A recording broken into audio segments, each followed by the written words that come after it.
Process of research design.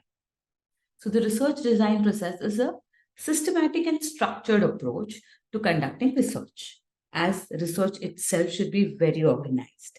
So the process is essential to ensure that the study is valid, first, reliable, and produces meaningful outcome or a result.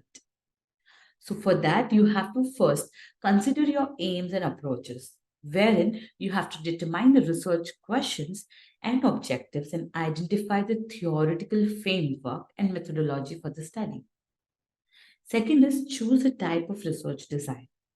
Select the appropriate research design, such as experimental, correlation, survey, case studies, or ethnographic, based on the research questions and objectives. Third, importantly, identify your population and sampling method.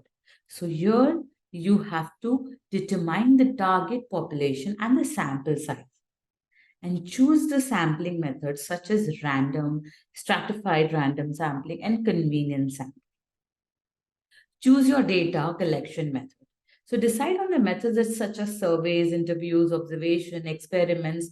So this will help you further select the appropriate instruments or tools for collecting the appropriate data. Plan your data collection procedures. Develop a plan for data collection, including the time frame, location, and personnel involvement, and ensure ethical consideration. Lastly, decide on your data analysis strategies. Select the appropriate data analysis techniques such as statistical analysis, content analysis, and discourse analysis, and plan how to interpret the result. The process of research design is a critical step in conducting research.